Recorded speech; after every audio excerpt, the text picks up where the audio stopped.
And she was very determined, very focused. She was always the first one out and the last one off the hill. And that determination is probably how Jackie Wiles not only ended up at the Olympics, but also is now taking home the bronze. Plus, state and local leaders held the first public hearing on their Moda Center renovation plan, the legislation they are now pitching. And also ahead, pushing for local control once again. That's the hope of a Deschutes County man and his hopes for Mount Bachelor.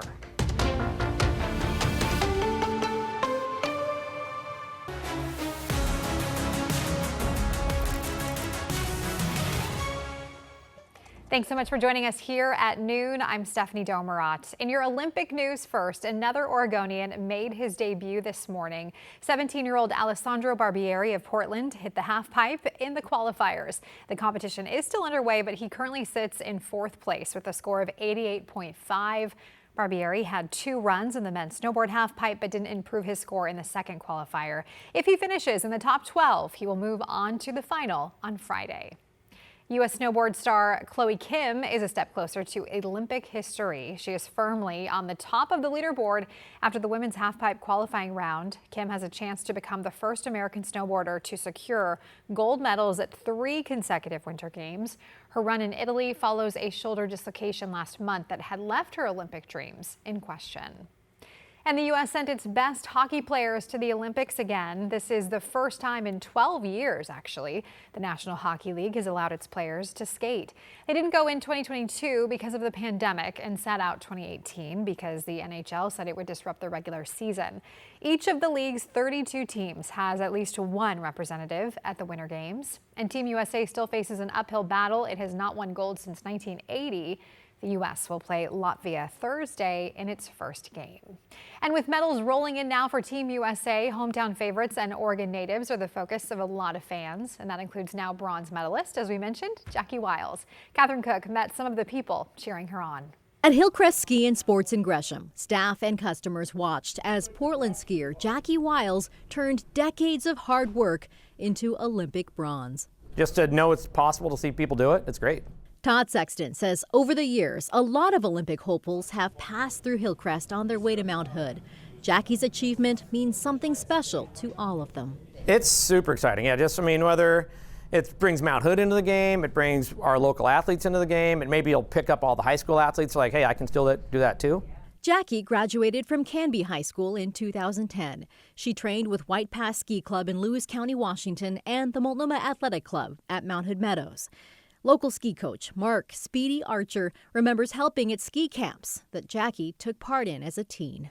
She was a lot different. She was very determined, very focused. She was always the first one out and the last one off the hill. Years later, Mark says Jackie would often return and inspire kids to pursue their own dreams. He's proud of her.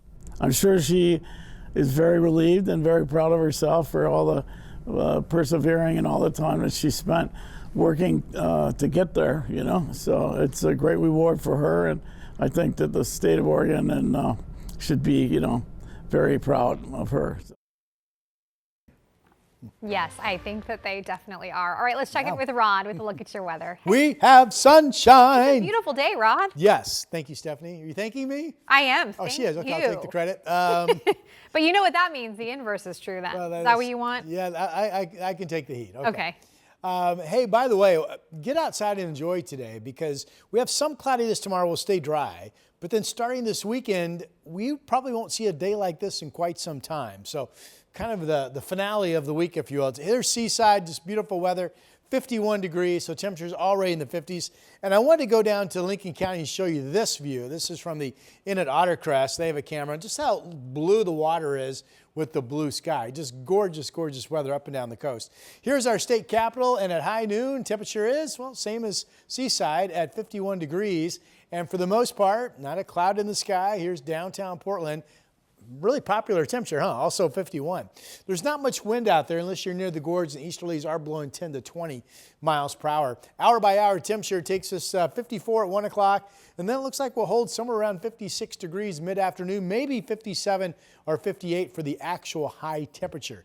Changes are coming, and of course that will get me into my 7-day forecast coming up, Stephanie. All right, Rod, we'll see you then. Thank you. Your top stories this afternoon. The Vancouver Fire Department responded to the Frito-Lay facility early this morning. The call came in just before 3 a.m. When they arrived, firefighters found a small fire inside the facility and got it under control within 30 minutes. No injuries were reported. The cause of that fire is under investigation. State leaders spent the morning hearing from the Portland community about the proposed plan to renovate the Moda Center. The bill would funnel tax dollars paid by players and performers into arena improvements. It would also make the state a co-owner, along with the city of Portland, of the center. Governor Tina Kotek spoke in favor of the bill, saying this bill would go beyond just making the Moda Center better. Oregon needs and deserves a Moda Center that can meet the demands of current and future economic activity. Every generation of Oregonians has invested in building community spaces that bring people together. This is our opportunity to secure Portland's future, revitalize historic neighborhoods, and strengthen Oregon's economic competitiveness. Now, others at the hearing said this bill is critical, with the NBA commissioner saying Moda, which is over 20 years old, needs to be upgraded or replaced in order for Portland to retain the Blazers. TriMet is testing out its new Line 96 bus route via Southwest Boones Ferry Road and Barber Boulevard. Today, you can ride along to compare the difference in travel time with the current bus route via I-5. You can find the new route on 96 demonstration on the overhead display on the front of the bus. New details this morning on the latest statewide homelessness report showing significant changes in numbers across Oregon. Portland State University researchers say the data gives policymakers and service providers a clearer picture of where the needs are. Corey Johnson breaks down that new data for us. Now, the point in time count is a statewide report that gives a snapshot of homelessness on a single night in January. The numbers show tens of thousands of people were experiencing homelessness that night in 2025, and just over 27,000 people were counted statewide. Of those, nearly 61% were unsheltered, meaning they were living on the street, in cars, or places not meant for habitation. That number is also nearly a 35% increase compared to 2023. Multnomah, Lane, and Marion counties all reported the highest totals across the state. Researchers say the report gives critical insight into who's experiencing homelessness, but also where services are needed and how trends have shifted since the last count. It was much smaller 10 years ago when I got here, and we missed the opportunity to stop this. And so when I look at this, I see like we're not actually stopping homelessness from happening. It takes more resources to resolve homelessness than it does to prevent it.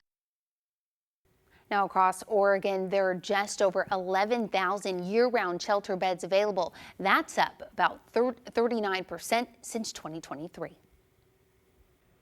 All right, Corey Johnson reporting for us. Thank you. In Gresham, police are searching for a driver involved in a hit and run that killed a man you're seeing here on your screen. This is 46-year-old Jeremy Skordal. The crash happened a few weeks back on January 20th, just before 9 p.m. at Southeast 182nd and Market Street. If you're familiar with that area, it is near Vance Park. Officers found the car that hit Skordal nearby. He died about a week after that crash. Keizer police are investigating two separate shootings that happened just a few hours apart. It's important to note that police do not believe these two events are connected.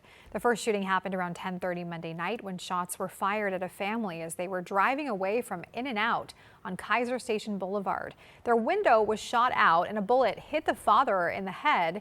He suffered a serious injury but is expected to survive, thankfully. The second shooting happened just across the street at 3:15 Tuesday morning. Hops and Drops restaurant detectives believe that a different man then pulled a gun on a Cisco food delivery driver there.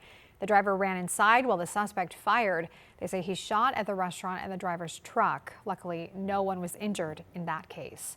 Police do think these are unrelated shootings because the bullet casings from the two incidents don't match, and the suspect in the In-N-Out shooting does not appear to match up with the man who attacked the Cisco delivery driver. There's no evidence to suggest that he was in that area at that time. Plus, we have the weapon. The weapon is not matching up to the casings that we have on scene. Again, police think these are unrelated shootings. Investigators arrested a 42-year-old man named Keith Winans for the delivery truck shooting. They are still working to track down the suspect in that first shooting.